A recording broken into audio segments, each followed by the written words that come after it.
Islam secara material adalah agama formal dari Nabi Muhammad sallallahu alaihi wasallam untuk kemaslahatan manusia di bumi.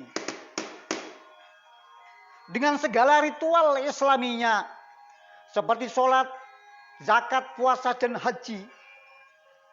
Sementara itu Islam secara substantif merupakan sebuah ajaran untuk menegakkan keadilan, menyebarkan perdamaian, dan memerangi kebatilan atau kejahatan.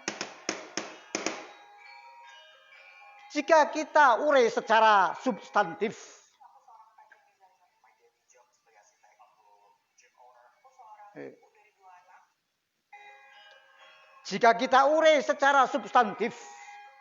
maka jadi identik atau serupa dengan ajaran-ajaran teologi Islam.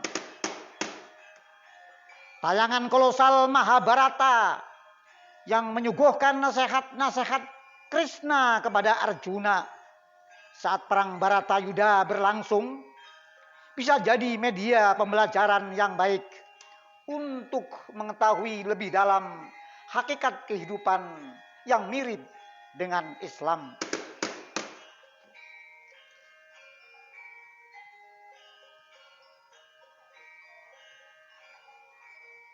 Dengan mengabdi kepada Tuhan,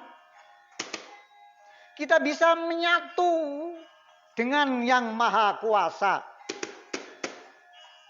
Dalam tradisi mistis Islam, kalimat penyatuan hamba dengan Tuhannya dikenal dengan istilah manunggaling kawula lan Gusti, sebagaimana diajarkan oleh Syekh Siti Jenar.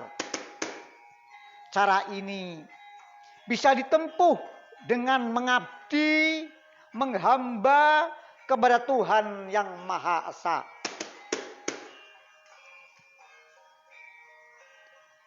Dalam kenyataan, pengabdian bukanlah tugas, melainkan sebuah keputusan.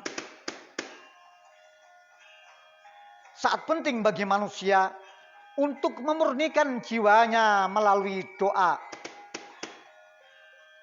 penebusan dosa, ritual yoga, zikir kepada Allah Subhanahu wa Ta'ala, dan pembelajaran diri. Setiap manusia harus mencurahkan segenap perhatian dan mengarahkan setiap nafasnya untuk Tuhan Yang Maha Kuasa.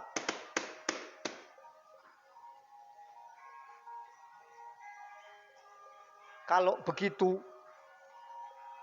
kalau hidup adalah pengabdian kepada Tuhan Yang Maha Kuasa, kenapa kita harus berdoa, melakukan penebusan dosa?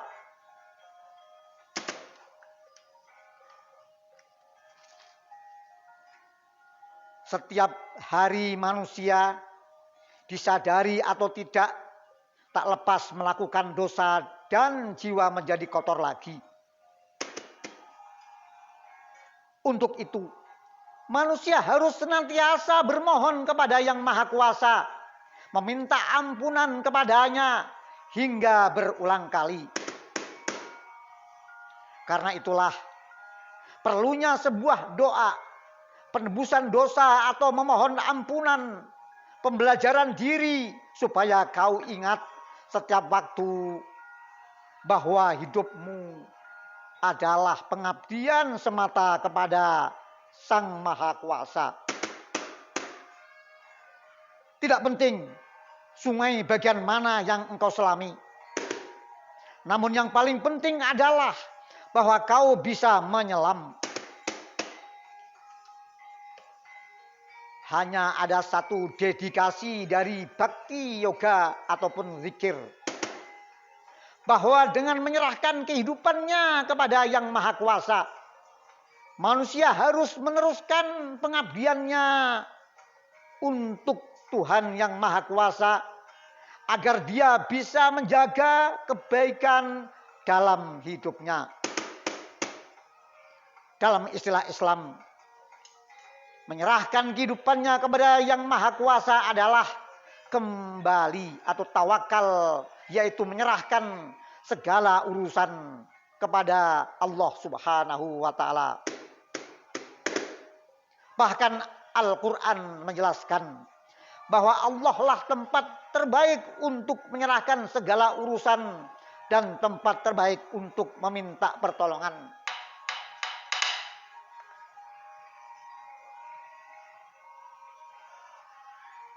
Lalu apa itu kebaikan dan kebajikan itu, Badawa Krishna?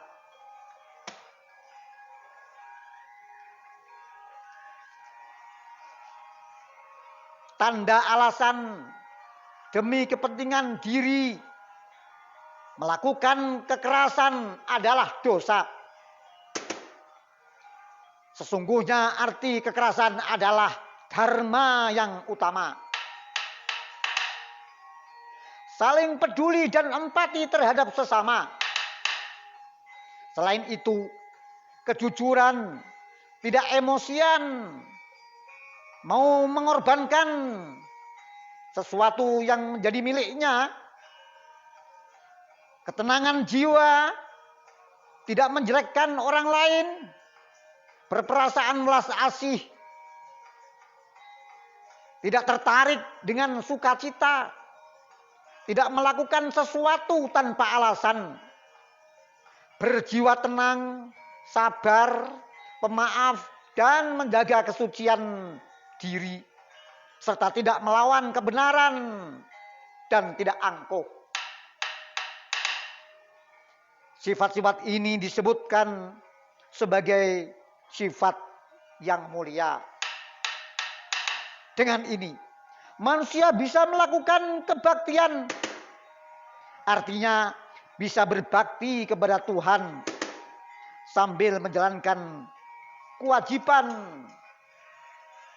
dalam hidupnya, sambil menegakkan kebenaran dan hidup tanpa mengharap pahala dari perbuatannya.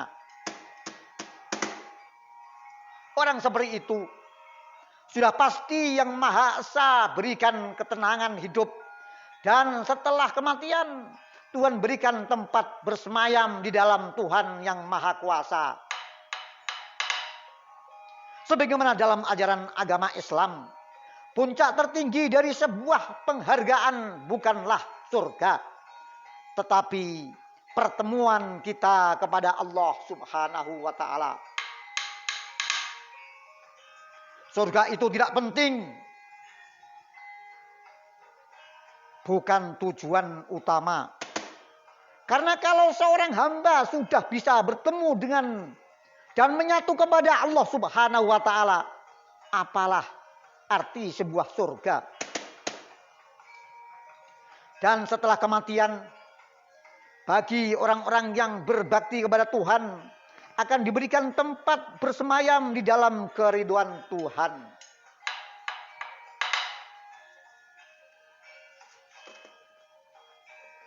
Hal ini bisa dipelajari dalam tarekat atau ajaran-ajaran sufisme Syekh Siti Jenar tentang bagaimana Tuhan dan manusia serta alam semesta. Belajar Islam bukan hanya soal kesamaan ritualnya, tetapi juga kesamaan substansi ajarannya.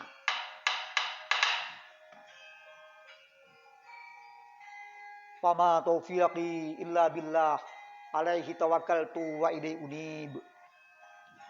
Rahayu.